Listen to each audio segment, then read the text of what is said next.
యాకోబు పత్రిక 4వ అధ్యాయం 3వ వచనం చూడండి ఒకసారి.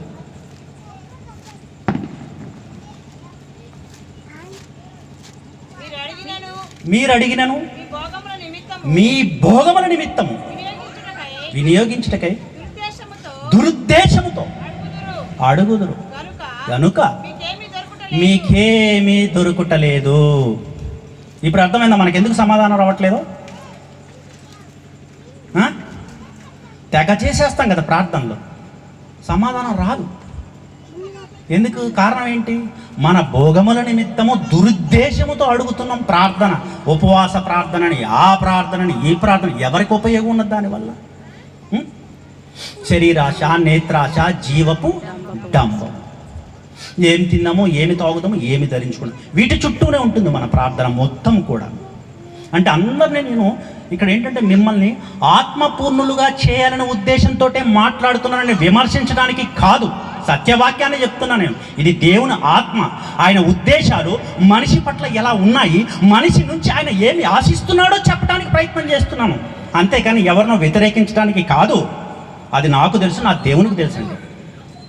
ఒక సొరక వేస్తేనే కదా ఏమవుతాం, మొత్తుగా ఉన్న మనం ఏమవుతాం, అలర్ట్ అయిపోతాం, అంతే కదా. తప్పే లేదు, వెయ్యాల సందర్భం వచ్చినప్పుడు. పంతులు గారు కొట్టకుండా మార్కులు వస్తాయా?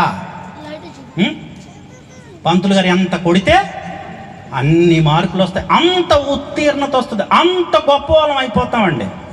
అడిగిందల్లా ఇచ్చుకుంటూ, చేసే పన్నల్లా పొగుడుకుంటూ ఉంటే ఏమైపోతాడండి? నశించిపోతాడు, ఇజ్రాయేలులో నశించిపోయిన రీతిగా.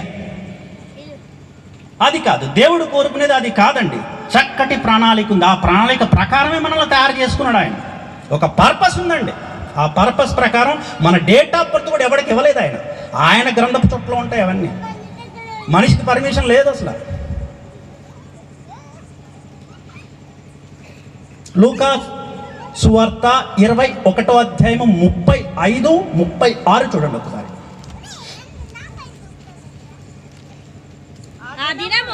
ఆ దినము భూమి యందంతటా నివసించు వారందరి మీదికి అకస్మాత్తుగా వచ్చును. కాబట్టి మీరు జరగబోవు వీటి నెలను తప్పించుకొని మనుష్య కుమారుని ఎదుట నిలవబడుటకు శక్తి గలవారగునట్లు ఎల్లప్పుడూ అదుగదుగదుగదుగో అక్కడ ఉంది విషయం. ఎల్లప్పుడూ రెండో రాకడలో యేసయ్య ఎలా వస్తాడండి? ఎలా వస్తాడు? గోరుముద్దలు పట్టుకుని వస్తాడా? ప్రధాన దూత శబ్దముతో ఎలా వస్తాడు? మీకు అయ్యగారు ఎప్పుడు చెప్పలేదా? అందరికి తెలిసిన విషయం కదా. మహిమతో వస్తాడండి ఆయన. అలా మహిమతో వచ్చి ఆయన ముందు మనము నిలవబడాలంటే ఎలా ఉండాలంట చెప్తుంది వాక్యం మనకి ఇక్కడ. ఎలా ఉండాలి? శక్తి గలవారమగునట్లు శక్తిని కలిగి ఉండాలి. శక్తి అంటే మటను, చికెను దీన్ని చేపలు దీన్ని పెంచిన శక్తి, జిమ్ములకి వెళ్ళి బాగా కండలు పెంచే శక్తి. ఏ శక్తి అట? ప్రార్థనా శక్తిని కలిగిన వాడు మాత్రమే రేపు రెండవ రాకడలో క్రీస్తు ముందు నిలవగలిగే శక్తిని కలిగి ఉంటాడండి. అది తప్ప వేరే మార్గం లేదు మనిషికి. దేవునికి మహిమ కలుగునుగాక. ఇదండి ప్రార్థన యొక్క శక్తి. ప్రార్థనా జీవితం లేని ఏ క్రైస్తవుడు కూడా రేపు పొద్దుట క్రీస్తు ముందు నిలవబడలేడు, పడిపోతాడండి. ఆయన మహిమ ముందు మనం ఏ పాటి వారమండి? శిష్యులు నిలబడ్డారా? ఆయన మహిమ ఉంది. మత్తయి సువార్త 17వ అధ్యాయం 1 నుంచి 6 వచనాలు చదువు ఒక్కసారి. 17వ అధ్యాయము 1 నుంచి 6 వరకు.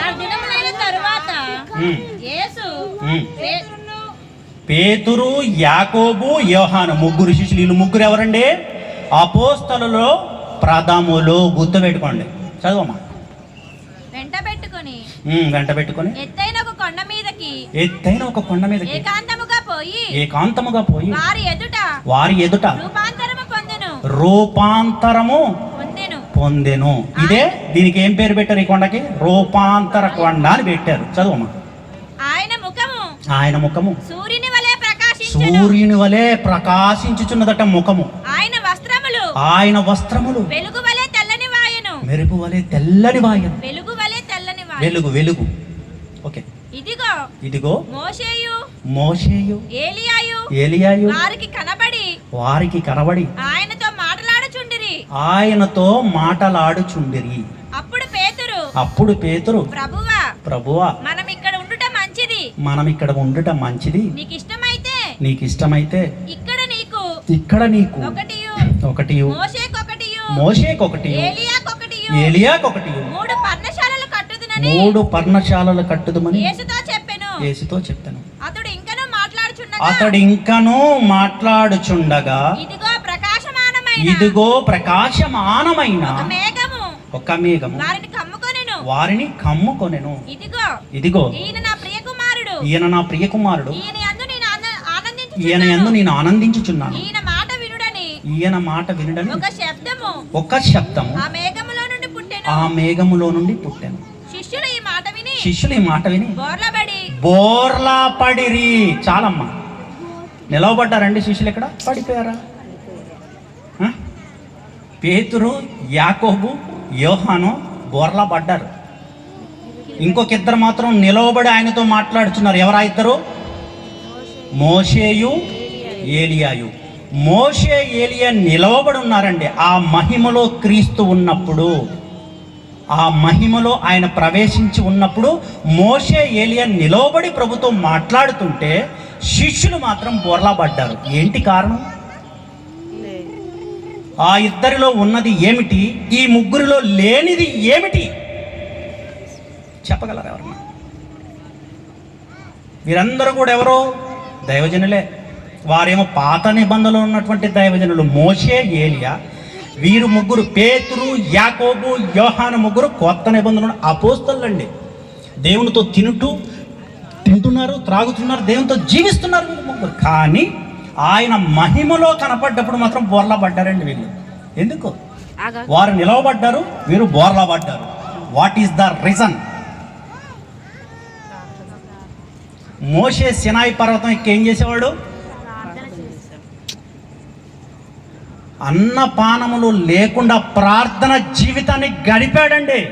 కేవలము ఆయన ప్రార్థనా శక్తి మాత్రమే క్రీస్తు ముందు ఆయనను నిలవబెట్టిందండి. దేవునికి మహిమ కలుగును గాక. ఆయనలో ఉన్నటువంటి ఆ ప్రార్థనా శక్తి మాత్రమే క్రీస్తు ముందు నిలవబెట్టిందండి. ఈ ముగ్గురిని పడగొట్టేసింది. ఎందుకంటే వీళ్ళ ముగ్గురు మత్తులయ్యారు. ప్రభు కొండకెళ్ళేటప్పుడు ఏం చెప్పాడు? వీళ్ళకి ప్రార్థన చేయండి అని చెప్పాడు. ఆయన వెళ్ళి ప్రార్థన చేసి వచ్చేటప్పటికి వీళ్ళు ఏం చేస్తున్నారు? ఇక్కడ ఏం చేస్తున్నారమ్మా? బాగా ప్రార్థన చేశారా? మత్తులైపోయారు, బోర్లా పడ్డారు. ఏలియా ఉన్నాడు అవతల. మళ్ళీ ఆయన కూడా నిలవడి మాట్లాడుతున్నాడు ప్రభువుతో. నిలవబడ్డాడండి, పళ్ళ. మరి ఆయన ఎట్లా? ఆయన